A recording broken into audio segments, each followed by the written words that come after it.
శ్రీ సచ్చిదానంద సద్గురు సాయినాథ్ మహారాజ్ की जय। सद्गुरु श्री साईनाथ निसरत बाबूजी की जय। రమణ పెరిగి పురాణం లాచరి రంగయ్యర్. ప్రేమకు అనేక ముఖాలున్నాయి. అది ఉన్నతమైనది. అనేక కోణాలలో అది వ్యక్తపరచబడుతుంది. జ్ఞాని ఒక భండారం వంటివారు, అంటే పెన్నిధి. ఆయన పనులు అనేక విధాలుగా ఫలాపేక్ష లేని నిస్వార్థ ప్రేమను ప్రతిబింబింపచేస్తాయి. భగవాన్ శ్రీ రమణ మహర్షి తన భక్తులతోడి తన అనుబంధం ద్వారా ఈ మహోన్నత ప్రేమ యొక్క వేరువేరు రూపాలను చూపించారు. చిన్న శిశువుగా ఉన్నప్పుడే భగవాన్లో ఉన్నతమైన లక్షణాలు కనిపిస్తూ ఉండేవి. బుడిబుడి నడకలు నడిచేటప్పుడే తనతో పాటు తన స్నేహితులను కూడా తల్లిపాలు త్రాగడానికి తీసుకుని వచ్చేవారు. దీని వలన ఎంత గాఢమైన స్నేహబంధం ఏర్పడుతుంది. ఆ స్నేహితులలో ఒకరు మీనాక్షి అనే 1.5 సంవత్సరాల పాప. ఆమె ఆ ఇరుగు పొరుగు ఇళ్లలో ఒక ఇంటికి చెందిన బిడ్డ. కొన్నాళ్ల తర్వాత మీనాక్షికి వివాహమైంది. కానీ వైవాహిక జీవితం సంతోషకరంగా సాగలేదు. ఏమైనప్పటికీ ఆమె భగవానును తన హృదయంలో పూజిస్తూనే ఉన్నది. ఆమెకు వీలు పడక ఎప్పుడూ భగవానును చూచుటకు రాలేదు. 1940 దశకంలో ఆమె వృద్ధురాలై మంచం పట్టినప్పుడు భగవాన్ ఆమె ఉన్న చోటనే దర్శనమిచ్చారు. నాయన విషయంలో వలె ఆమె పక్కనే కూర్చుని ఆమెను తాకారు. కోమాలో ఉన్న ఆమె స్పృహలోనికి వచ్చి కృతజ్ఞతతో ఇలా పలికింది: నా ప్రభు, దేవా, రమణ, నన్ను అనుగ్రహించడానికి వచ్చావా? ఇవే ఆమె చివరి పలుకులు. స్నేహానికి దీన్ని అత్యున్నతమైన ఉదాహరణగా చెప్పుకోవచ్చును. వారు పసిప్రాయంలో తల్లిపాలను కలిసి త్రాగారు. ఆ తరువాత వారెప్పుడూ కలుసుకోలేదు. అయినా భగవాన్ విశ్వసనీయుడైన స్నేహితుడై మీనాక్షి చివరి సమయంలో ఆమెను గుర్తించుకున్నారు. లక్ష్మి కూడా 2 ఏళ్ల వయసులో రమణులతో పాటు ఆయన తల్లిపాలను త్రాగిన భాగ్యశాలి. ఆమె కాలానుగతంగా విధవరాలై నొప్పితోనూ బాధతోనూ చిరిగిపోయింది. అప్పటికి భగవాన్ పేరు ప్రఖ్యాతులు వ్యాపించినవి. ఒకరోజు భగవాన్ హాలులో ఉండగా ప్రఖ్యాతిగాంచిన భక్తులు, పండితులు ఆయన చుట్టూ ఉన్నారు. 60 ఏళ్ల వయసులో నల్లగా పీలగా ఉన్న లక్ష్మి దాదాపు 200 మంది మధ్యనున్న భగవాన్ ఎదుట నిలబడి, భగవాన్, నన్ను గుర్తించగలరో లేదో నాకు తెలియదు అన్నది. ఎందుకు గుర్తించలేరు? నువ్వు లక్ష్మివి కాదా? మనము చిన్నప్పుడు కలిసి పాలు తాగలేదా అని భగవాన్ అన్నారు. ఆయన 60 ఏండ్ల తరువాత కూడా తన స్నేహితురాలిని గుర్తించుకున్నారు. వివేకమే రూపుదాల్చిందా అనిపించే భగవాన్ ఒక వజ్రం లాంటి వారు. వజ్రంలోని ప్రతి కోణము స్పష్టంగా ప్రకాశవంతంగా ఉంటుంది కాబట్టి మనం వజ్రానికి విలువనిస్తాము. భగవాన్ జీవితంలోని బోధనలోని ప్రతి పేజీ కూడా అదే విధంగా స్వచ్ఛతతో మెరుస్తూ ఉంటుంది. చాలా మంది భగవాన్ పట్ల శ్రద్ధ చూపిస్తారే తప్ప ఆయన స్నేహశీలత్వాన్ని పట్టించుకోరు. చిన్నప్పుడు స్నేహితులై ఇప్పుడు భక్తులుగా మారిన వారి పట్ల ఆయన సంబంధం ప్రబోధాత్మకంగా ఉంటుంది. వారు ఈయనను జ్ఞానిగా, మహాత్మునిగా గౌరవిస్తే ఆయన వారిని చిన్ననాటి స్నేహితుల వలనే చూచేవారు. భగవాన్ స్నేహితులు, భక్తులు అయిన వారిలో 2 ముఖ్యమైన వారు. వారికి 2 విషయాలలో పోలిక ఉంది. వారు సంసారంలో పూర్తిగా మునిగిపోయి ఉన్నారు. ప్రాపంచిక బాధ్యతల పట్ల ఎక్కువ మమకారం కలిగిన వారు. భగవాన్ వారిద్దరితోటి ఎలా మెలిగేవారో చూడడానికి ఆసక్తికరంగా ఉంటుంది. భగవాన్ వారిని కుటుంబంతో సంబంధాన్ని వదిలి ఆధ్యాత్మిక జీవితాన్ని ప్రారంభించమని చెప్పలేదు. దానికి బదులు తానే వారితో పాటు ఉండేవారు. కానీ వారు సంసార యాత్రలో అలసిపోయి ప్రాపంచిక మమకారాల వల్ల పూర్తిగా డస్సిపోయినప్పుడు ఆయన వారిని నెమ్మదిగా తన వైపుకు త్రిప్పుకున్నారు. ఆయన స్నేహితులు వారి కుటుంబ సమస్యలతో ఆయన వద్దకు వచ్చేవారు. అవి కేవలం ప్రాపంచిక విషయాలైనప్పటికీ అప్పటికింకా యువకుడైన భగవాన్ వారి సమస్యలను విని నిజమైన స్నేహితుని వలె వాటిని పరీక్షించేవారు. ఆయన కేవలం సలహాలిచ్చి వదిలివేసేవారు కాదు, నిజంగా బాధ్యత తన మీద వేసుకుని వారి కష్టాలను తీర్చేవారు.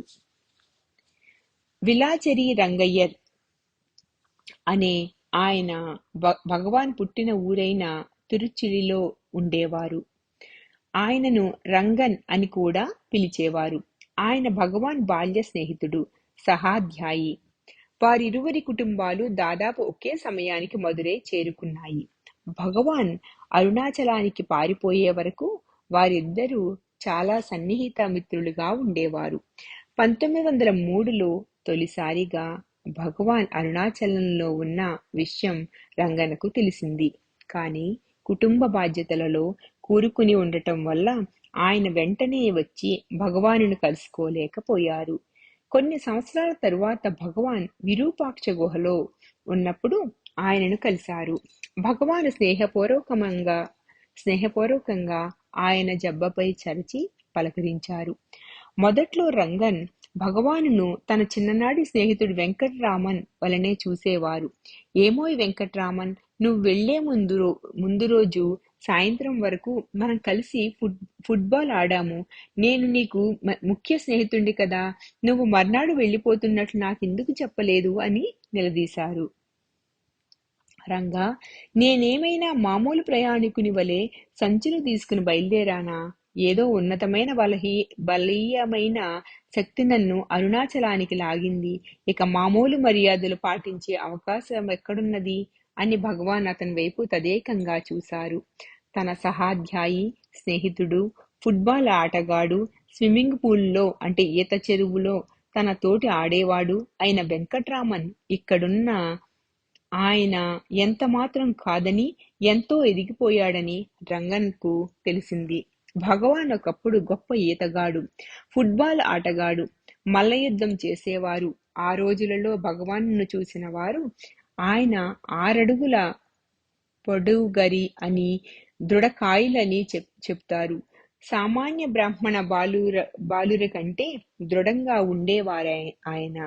తన 16వ ఏట అహంకార మరణానుభవం సంభవించే వరకు ఆయన తలనొప్పి కాని, కడుపు నొప్పి గాని, ఏ ఇతరమైన బాధలు కాని అనుభవించలేదు. ఆయన శరీరం అంత దృఢంగా, ఆరోగ్యంగా ఉండేది. కానీ అరుణాచలేశ్వర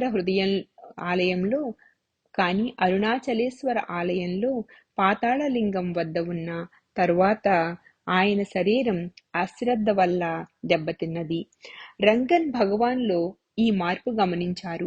ఇప్పటికే గురువుగారి ప్రఖ్యాతి చెందినందువల్ల కొంతమంది శిష్యులు అప్పటికే పోగయ్యారు. అయినప్పటికీ రంగన్ విరూపాక్ష గుహకు వచ్చినప్పుడు అంతే ప్రేమతో ఆయనను ఆదరించారు.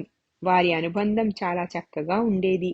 ఒకరేమో పరిపూర్ణమైన జ్ఞాని, మహాత్ముడు. రెండవ వారు ఏదైనా ఆధ్యాత్మిక ఆసక్తి లేక అజ్ఞానంతో నిండి కుటుంబ బాధలలో మునిగిన వ్యక్తి. కానీ ఆయనకు భగవాన్ పట్ల గాఢమైన ప్రేమ. గురువుగారు ఆ గాఢమైన స్నేహాన్ని ఇష్టపడి స్నేహితుని పడక ప్రక్కనే కూర్చునేవారు. సమస్యల భారంతో నిద్రపట్టక అటూ ఇటూ పొర్లాడుతూ వేదన పడే మిత్రుని నెమ్మదిగా తట్టి, హే రంగా, నిన్ను బాధ పెడుతున్నదేమిటి అని అడిగేవారు. ఒకనాడు రంగన్ తన బాధలను ఆయనతో చెప్పారు. నువ్వు ఇక్కడికి వచ్చే ముందు నీ కుటుంబం జరుగుబాటుకు ఏమైనా ఇచ్చి వచ్చావా అని భగవాన్ అడిగారు. తన కుటుంబానికి ఏమీ ఇవ్వలేని తన అసక్తతను మిక్కిలి చింతిస్తూ మౌనంగా ఉన్నారు రంగన్. అంటే నీకు ఆర్థిక ఇబ్బందులు ఉన్నాయన్నమాట. నీకు 10,000 రూపాయలు లభిస్తే సరిపోతుందా అని అడిగారు భగవాన్. అప్పటి రోజుల్లో అది చాలా పెద్ద మొత్తం. భగవాన్ డబ్బు గురించి మాట్లాడటం రంగన్కు ఆశ్చర్యాన్ని కలిగించింది. భగవాన్ నొక్కి నొక్కి అడిగారు, నీకు 10,000 రూపాయలు లభిస్తే నీ సమస్యలు మొత్తం తీరిపోతాయా? రంగన్ ఏమీ మాట్లాడకుండా మౌనంగా ఉన్నారు. కొన్ని రోజుల తరువాత భగవాన్ వద్ద సెలవు తీసుకుని చెన్నై వెళ్ళి అక్కడ ట్రక్కులు, బస్సులు అమ్మే ఒక ఉద్యోగాన్ని సంపాదించుకున్నారు. ఆ తరువాత లెక్క చూసుకుంటే ఆయనకు ఆ ఉద్యోగం ద్వారా వచ్చిన కమిషన్ సరిగ్గా 10,000 రూపాయలు. ఒకసారి రంగన్ కుమారుని పాము కరవగా జనం అతడు పోయాడనుకున్నారు. అప్పుడు రంగన్కు భగవాన్ ఇచ్చిన విభూది గుర్తుకు వచ్చింది. అంటే బహుశా రంగన్ ఏదైనా ప్రసాదం ఇమ్మని కోరి ఉంటారు. ఆయన విభూది ఇచ్చి ఉంటారు. తనంత తానుగా భగవాన్ సాధారణంగా ప్రసాదం ఇచ్చేవారు కాదు. దుఃఖిస్తున్న భార్యతోనూ బంధువులతోనూ ఏమీ విచారపడకండి, నా భగవాన్ నా స్నేహితుడున్నాడు అక్కడ అని రంగన్ విభూదిని రమణ రమణ అని రమణనామం స్మరిస్తూ తన కుమారుని శరీరానికి రాశారు. ఆ పిల్లవాడు కోలుకున్నాడు. ఇంకోసారి ఆయన పెద్ద కుమార్తె మానసిక స్థిరత్వాన్ని కోల్పోయింది. ఆమె పట్ల శ్రద్ధ తీసుకోవటం వల్ల తన వల్ల కాక రంగన్ గారి సంరక్షణలో ఆమెను వదిలి వెళ్లారు. రంగన్కు తన సమస్యలన్నింటికీ ఒక్కటే పరిష్కారం భగవాన్. రంగన్ భగవాన్కు లేఖ వ్రాశారు. త్వరలోనే ఆయనకు ఆశ్రమం నుండి జవాబు వచ్చింది. మీ ఉత్తరం భగవాన్కు చూపబడింది. భగవాన్ చాలాసేపు దానిని తన చేతిలో ఉంచుకున్నారు. ఆయనకు నయమవుతుందని మీకు జవాబు రాయమన్నారు అని ఉంది ఆ ఉత్తరంలో. మరొక సందర్భంలో ఆయన కుమార్తె బావిలో పడింది. ఆమెను బయటకు తీసినప్పుడు అందరూ ఆమె చనిపోయిందనే అనుకున్నారు. రంగన్ తప్ప ప్రతి ఒక్కరూ రోధించసాగారు. రంగన్కు తన స్నేహితుని పట్ల అమితమైన విశ్వాసం. ఆయన వద్ద సకల రోగ నివారిణి అయిన భగవాన్ విభూది ఉన్నది. ఆయన ఆ విభూదిని కుమార్తె శరీరంపై వ్రాశారు. ఆమె కోలుకుంది. ఒకప్పుడు రంగన్ భార్య చెల్లమ్మాళ్ భగవాన్ ఉండగా రమణాశ్రమానికి వెళ్ళింది. అక్కడ భక్తులందరూ ఆశ్రమం నుండి గిరి ప్రదక్షిణకు బయలుదేరారు. చెల్లమ్మాళ్ వారితో పాటు వెళ్ళింది. కానీ తిరిగి వచ్చి పాత హాలు చుట్టూ కొన్ని ప్రదక్షిణలు చేయసాగింది. భగవాన్ ఆశ్చర్యపోయారు. ఇంత తొందరగా ఎలా వచ్చారు మీరు అని అడిగారాయన. లేదు భగవాన్, మిగిలిన వారందరూ అరుణాచల ప్రదక్షిణ చేయటానికి వెళ్లారు. నా నడుము నొప్పి మూలాన నేను వారితో వెళ్ళలేకపోయాను. అందుకని గిరి ప్రదక్షిణ బదులు మీకే ప్రదక్షిణ చేద్దామనుకున్నాను అన్నారామె. భగవాన్ ఆశ్రమ డాక్టర్ ఎంఆర్ కృష్ణమూర్తి గారిచే ఆమెకి ఇంజెక్షన్ ఇప్పించారు. గెస్ట్ హౌస్ అంటే అతిథి గృహంలో విశ్రాంతి తీసుకోవలసినదిగా డాక్టర్ ఆమెకు సలహా ఇచ్చారు. కానీ భగవాన్ సన్నిధికి దూరంగా కొద్ది నిమిషాలు కూడా ఆమె ఉండలేకపోయింది. ఆమె నెమ్మదిగా నడుచుకుంటూ భగవాన్ హాల్ వద్దకు వచ్చింది. ఆమె భర్త ఆదుర్దా పడ్డారు. ఆశీర్వదిస్తున్నట్లు భగవాన్ చెయ్యి పైకెత్తారు. చెల్లమ్మాళ్లకు నడుము నొప్పి తగ్గిపోయింది. మళ్లీ ఎప్పుడూ ఆమెకు నడుము నొప్పి రాలేదు. భగవాన్ వీరితో ఈ విధంగా వ్యవహరించడం అనేది చాలా ప్రత్యేకమైంది.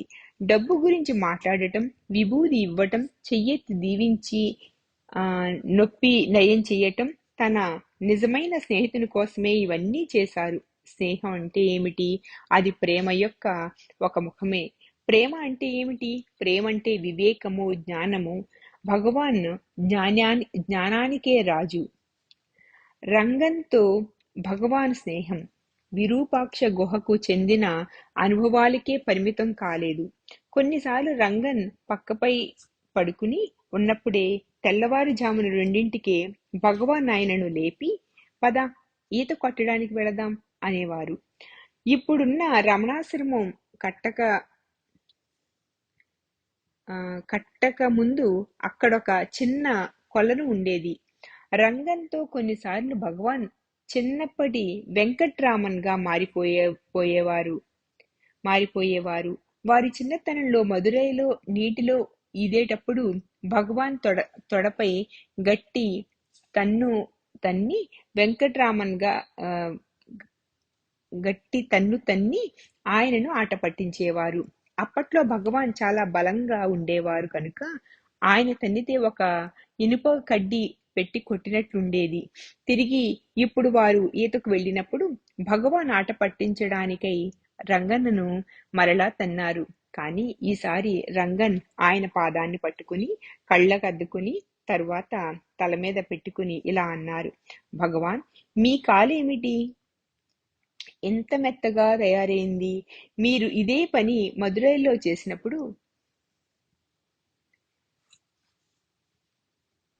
చేసినప్పుడు ఒక ఇనుప కడ్డీతో కొట్టినట్లుగా అనిపించేది. ఇప్పుడు మీ కాలు రోజా పువ్వు రేకు అంత మెత్తగా అనిపిస్తోంది. అలాగా రంగా, ఆధ్యాత్మిక పరిపక్వత శరీరాన్ని కూడా మార్చివేస్తుంది కాబోలు అని బదులిచ్చారు భగవాన్.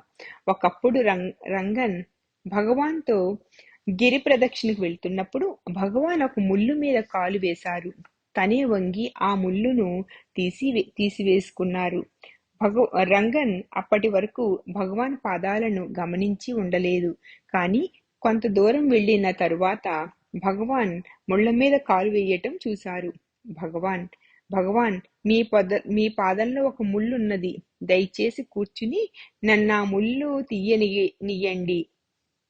స్నేహితుని మాట విని భగవాన్ కూర్చున్నారు.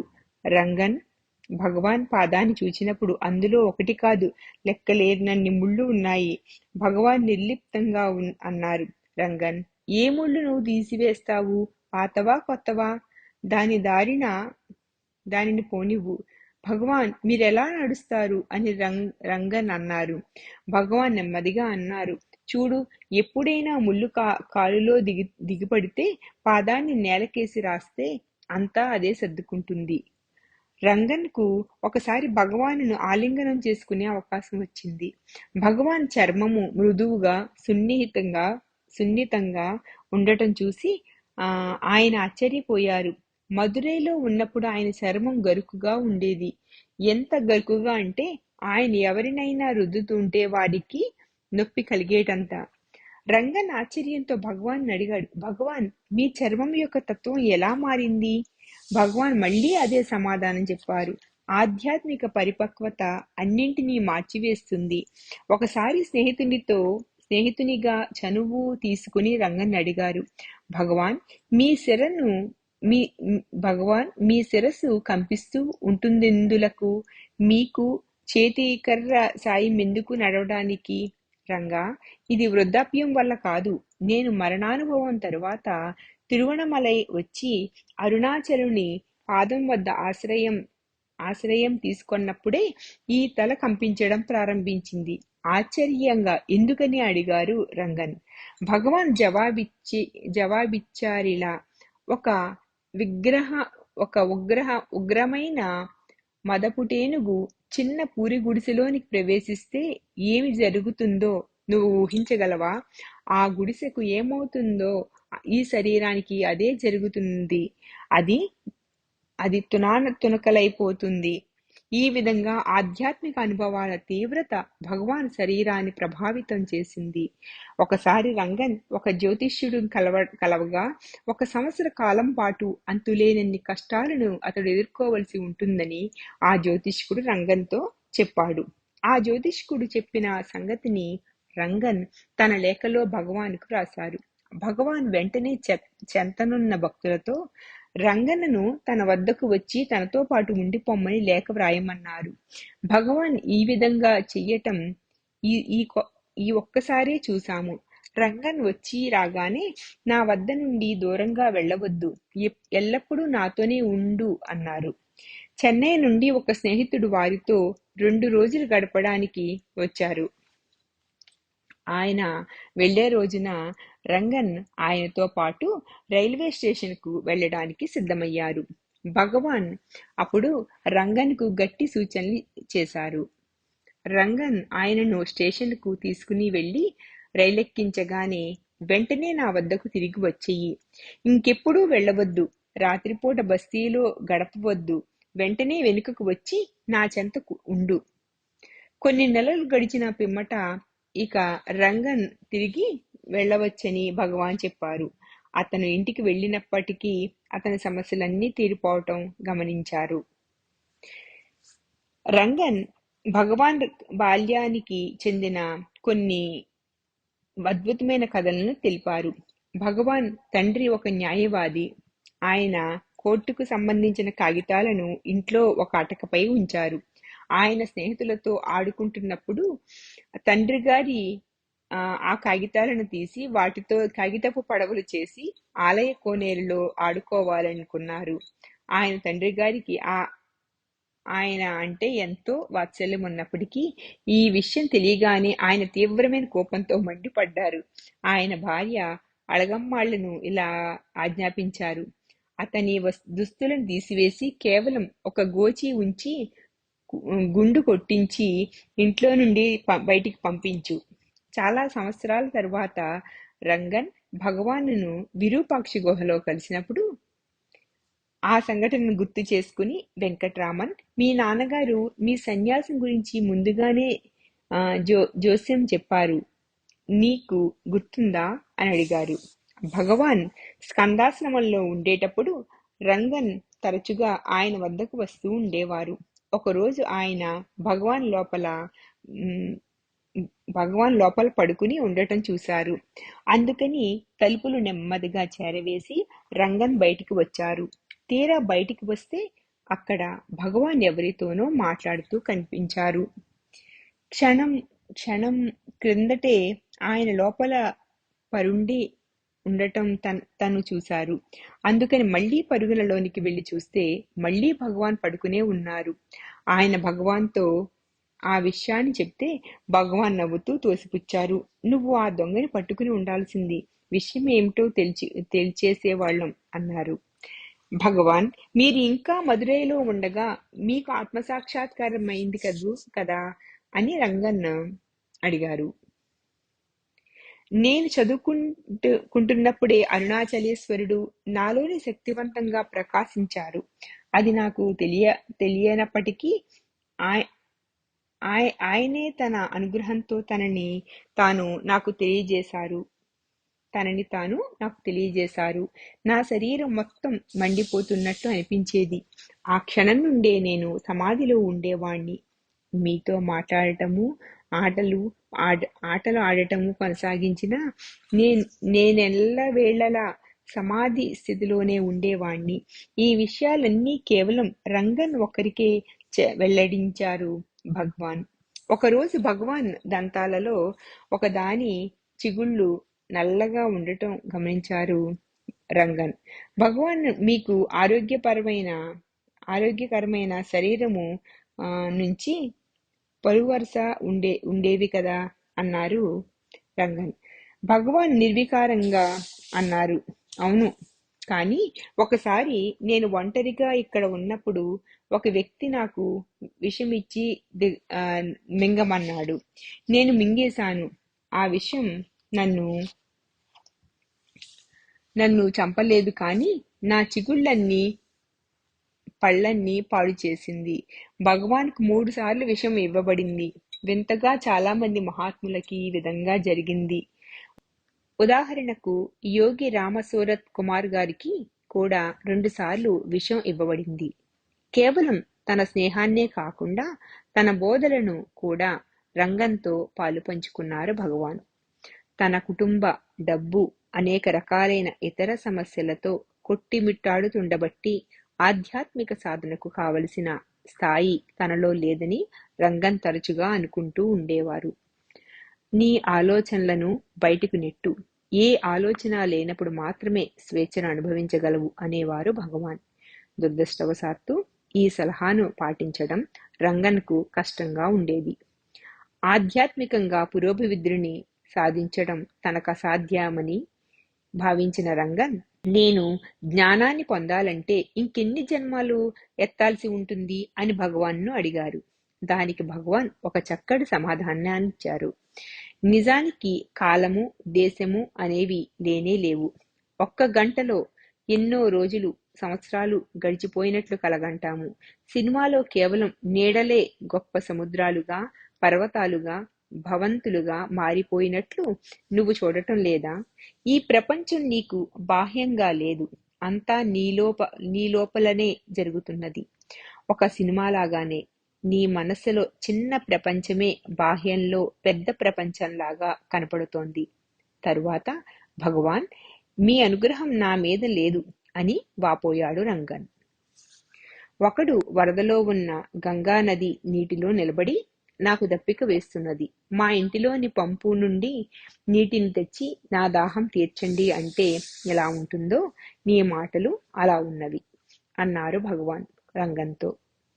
దక్షిణ భారతదేశంలోని కుంభకోణం అనే ఊరిలో ప్రతి 12 ఏళ్లకొకసారి గొప్ప ఉత్సవం జరుగుతుంది. లక్షలాది మంది ఈ ఉత్సవానికి హాజరవుతారు. తన కుటుంబంతో సహా తాను ఆ ఉత్సవానికి వెళ్తున్నట్లు రంగన్ భగవానుకు వ్రాసారు. కానీ అనుకోకుండా ఆ ఉత్సవం రోజున రంగన్ భగవాన్ వద్దకు వచ్చారు. ఆశ్చర్యంతో భగవాన్ ఇలా ప్రశ్నించారు, నువ్వు ఇక్కడేం చేస్తున్నావు? ప్రతి వాళ్ళు ఆ ఉత్సవానికి కుంభకోణం వెళ్తూ ఉంటే నువ్వెందుకు ఇక్కడికి వచ్చావు? ప్రగాఢమైన భక్తితో రంగన్ ఇలా అన్నారు, ఇక్కడున్న దేవుడు కుంభకోణంలోని దేవుని కంటే గొప్పవాడు అని గుర్తించాను కాబట్టి నేనిక్కడకు వచ్చాను. కొన్ని రోజుల తరువాత వెళ్ళిపోవలసిన సమయం వచ్చినప్పుడు భగవాన్ నుండి దూరమైపోతున్నాననే బాధతో పెద్దగా ఏడ్చారు రంగన్. భగవాన్ ఆయనను ఇలా ఓదార్చారు, రంగా, నువ్వు కుంభకోణం నుండి వచ్చినట్లు మధురై వెళ్ళిపోతున్నట్లు ఊహించుకుంటున్నావు. నిజానికి నువ్వెప్పుడు ఎక్కడ ఉన్నావో ఇప్పుడు కూడా అక్కడే, అంటే నాతోనే ఉన్నావు. నాతో ఉన్నప్పుడు నువ్వు ఉత్సాహంగా ఉంటావు. కానీ నీవు నీ స్వీయ ప్రయత్నంతో ఆత్మలో స్థిరపడితే నాలో ఏ ప్రత్యేకత లేదని నువ్వప్పుడు గుర్తిస్తావు. నీవు కూడా ఆత్మవేనని గుర్తిస్తావు. కొన్నిసార్లు భగవాన్ అనేవారు, ఎక్కడైతే మాటలు లేవో అక్కడ నేనున్నాను. అప్పుడు రంగన్ అన్నారు, అయితే మీరెందుకు మాట్లాడతారు? కేవలం కరుణతో అనేది భగవాన్ సమాధానం. ఒకప్పుడు రామస్వామి పిళ్ళై అనే వేరొక భక్తుడు తన తాళాల గుత్తిని పోగొట్టుకున్నారు. ఆయన భగవాన్ వద్దకు వచ్చి, నా తాళాలను పోగొట్టుకున్నాను అన్నారు. భగవాన్ ఇలా జవాబిచ్చారు, తాళాలు ఎప్పుడు ఎక్కడ ఉంటాయో అక్కడే ఉన్నవి. అవి ఎప్పుడూ పోలేదు. మీకు జ్ఞాపకం లేకుండా పోయింది. ఆత్మ ఎల్లప్పుడూ ప్రతి చోట ఉంది. కానీ మన అజ్ఞానం వల్ల మన సమయమంతా ఆత్మను వెతుకుతూ గడిపేస్తాం. ఇప్పటి రమణాశ్రమానికి వచ్చిన తరువాత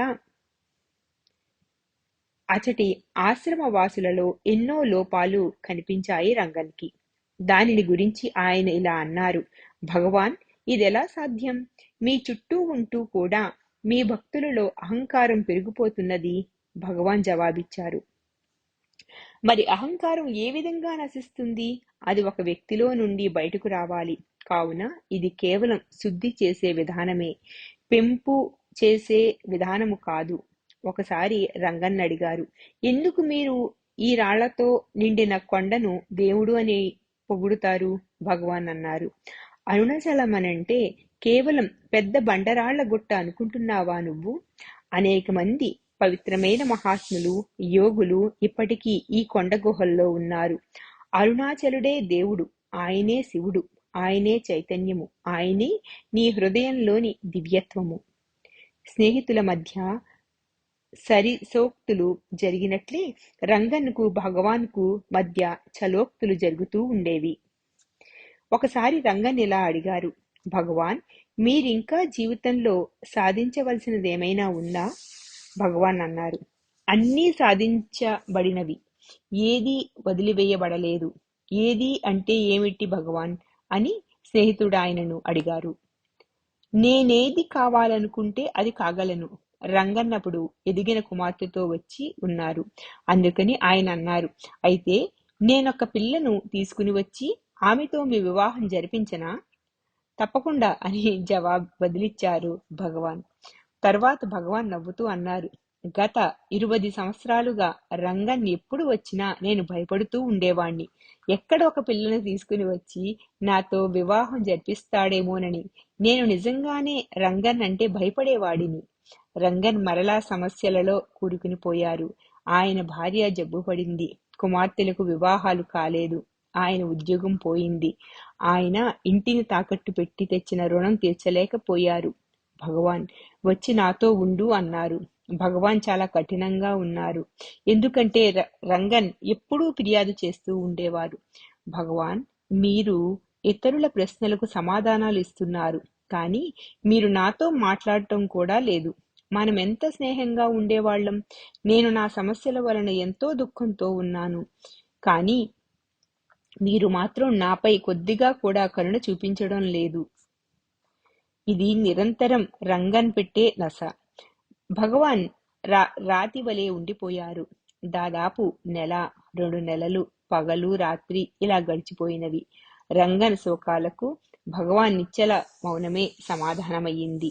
వేసవిలో ఒకనాటి రాత్రి రంగన్నిక ఏమాత్రమూ భరించలేకపోయారు. ఆయన భగవాన్ కాళ్లపై పడి ఏడ్చారు. నేనిక వదిలేది లేదు.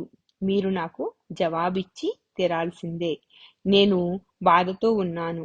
కరుణించండి. మీరు కనీసం నా ముఖం కూడా చూడటం లేదు. దయచూడండి. భగవాన్ ఆయనను పైకి లేవనెత్తి ఆకాశం వైపు చూపించారు. తిరువణమలైలో మేఘాలు లేని వేసవి రాత్రులలో నక్షత్రాలు వజ్రాల వలె దగదగ మెరుస్తున్నాయి ఆకాశం నిండా. ఈ క్రింది సంభాషణ ద్వారా రంగన్కు లోతైన అవగాహన కల్పించాలనుకున్నారు భగవాన్. భగవాన్ అన్నారు, చూడు, ఈ విశ్వం అన్నింటిలోనికి అతి చిన్న నక్షత్రాన్ని. ఆ సూర్యుడు ఒక నక్షత్రమే. సూర్యునితో పోలిస్తే మన భూమి చాలా చిన్నది. ఆ చిన్న నక్షత్రంతో పోలిస్తే మన సూర్యుడు చిన్నవాడు. నీకు అర్థమవుతుందా? రంగన్: అవును భగవాన్. కనుక ఆ నక్షత్రంతో పోలిస్తే సూర్యుడే చాలా చిన్నవాడు. సూర్యుడే చిన్నవాడైతే భూమి ఎంత చిన్నది అన్నారు భగవాన్. రంగన్: అవును భగవాన్, భూమి చాలా చిన్నది. భగవాన్: ఆ నక్షత్రంతో పోలిస్తే ఆసియా ఖండం ఎంత పెద్దది? రంగన్: భగవాన్, అది చిన్న బిందువు అంతది.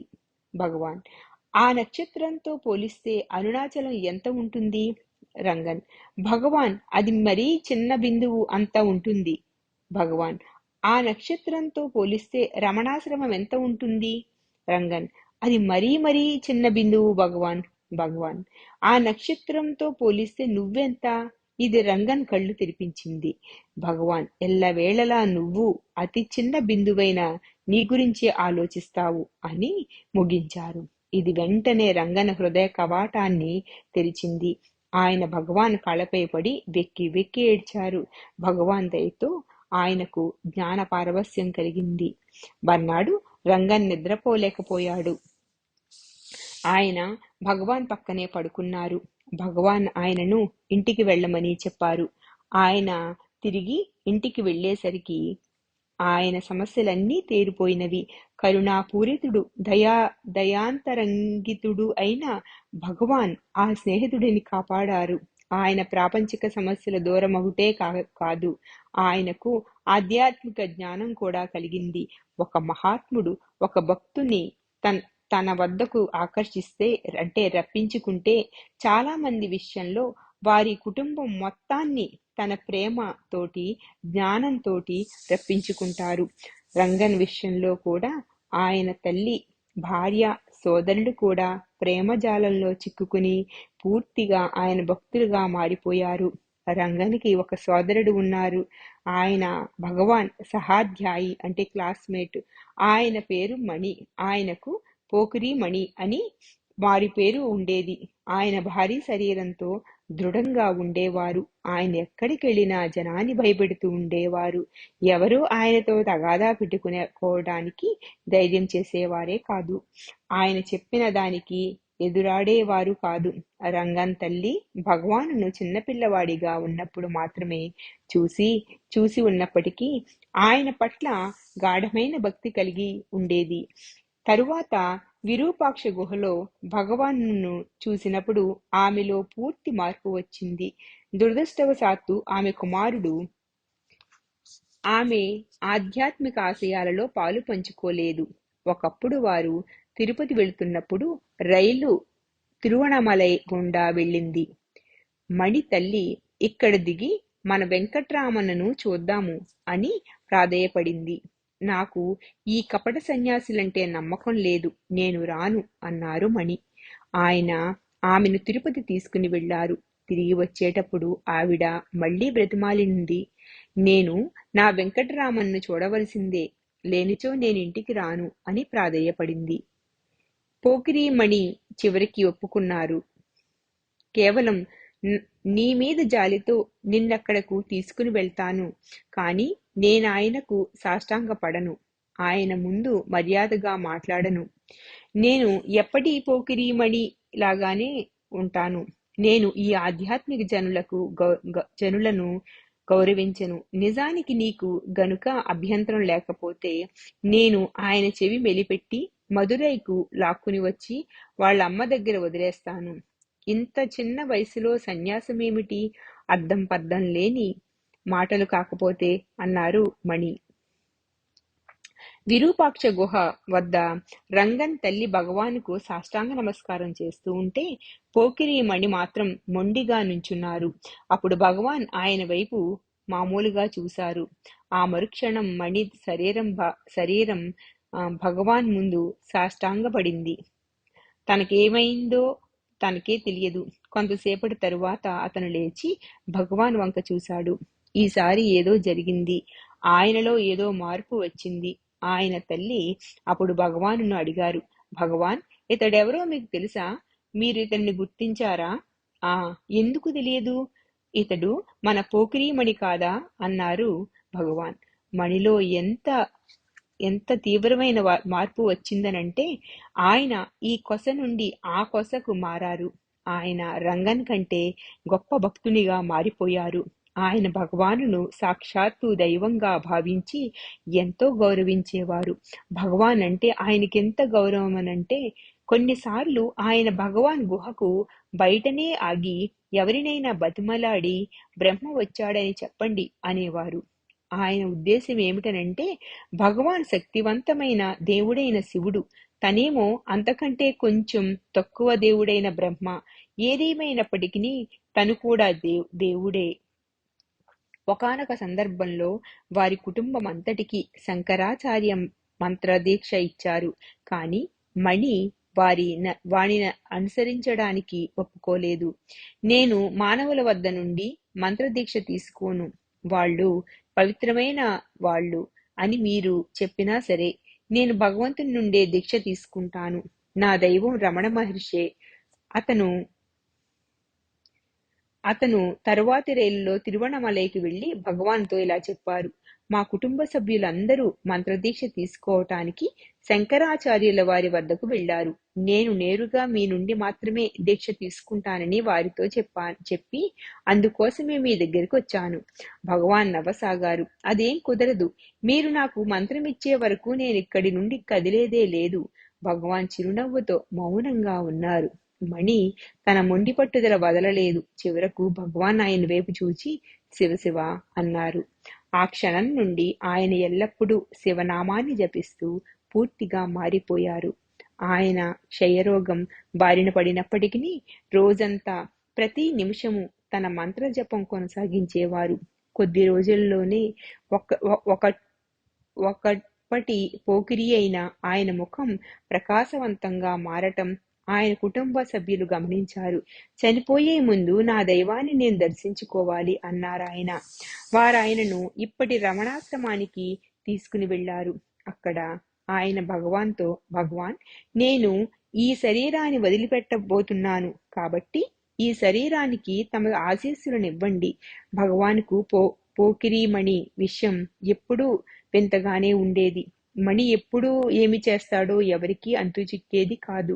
అతను కిందకు దిగి భగవాన్ ఆసనం చుట్టూ 3 సార్లు అంగ ప్రదక్షిణం, పొర్లు దండాలు చేసి ఇక ఈ శరీరం యొక్క యాత్ర అయిపోయింది అన్నారు ఆయన. శివశివ అని శివనామాన్ని జపించుతూ ఇంటికి చేరారు. శరీరాన్ని వదిలే ముందు దుఃఖిస్తున్న తన భార్యతో, ఏమీ దిగులు పడవద్దు, నేను నిన్ను విడిచిపెట్టట్లేదు, నేను వెనుకకు తిరిగి వచ్చి 40 రోజుల తర్వాత నిన్ను నాతో తీసుకుని వెళ్తాను అని చెప్పారు. ఆ విధంగానే సరిగ్గా 40 రోజులకు అతని భార్య చనిపోయారు. ఆయన భార్య చనిపోయారు. గురువు అనుగ్రహం ఎప్పుడైతే నీ మీద ఉంటుందో ఆ క్షణం నుండి ప్రతి పని నీ ద్వారా జరిగిపోతుంది. నీ చేత చెయ్యబడటం కాకుండా అదే మహత్తరమైన తేడా. నీ చేత చెయ్యబడటం అంటే నువ్వే చేసినట్లుగా ఉండటం అనేది అహంకారం వల్ల నీ ద్వారా అంటే నువ్వు ఆయన చేతిలో పనిముట్టువై జరగటం అనుగ్రహం వల్ల జరుగుతుంది.